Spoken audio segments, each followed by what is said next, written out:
In a peaceful village by the edge of a vast, dark forest, lived a little dog named Miko with his loving dog parents.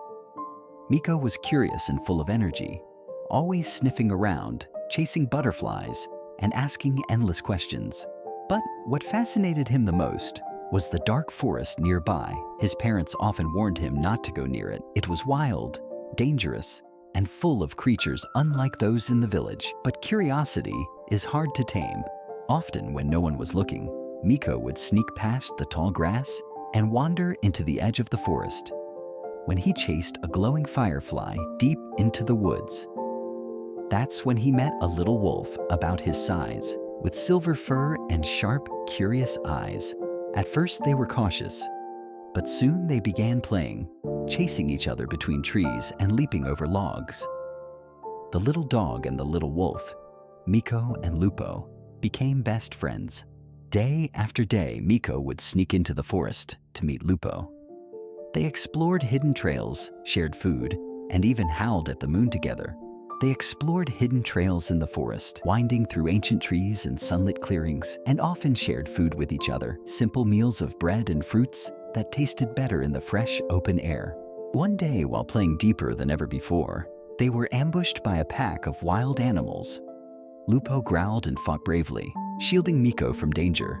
Miko tried to help, but he was thrown aside, and one of the animals left a deep scar on his right leg before Lupo managed to chase them away.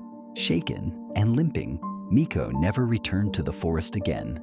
His parents found him and cared for his wound, and life slowly went back to normal. The forest became a memory, and so did Lupo. Seasons changed.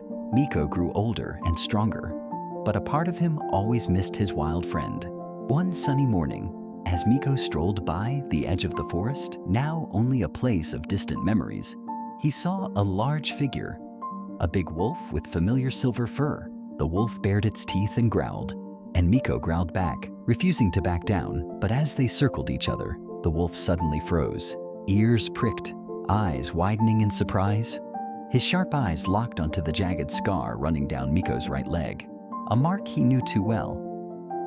Lupo's breath hitched, his eyes widening in stunned recognition. Miko paused too. There was a flicker of recognition, like a dream remembered after many years. And then, all at once, they knew. They leapt at each other, not to fight, but to hug. They barked, jumped, howled, and rolled on the ground with joy.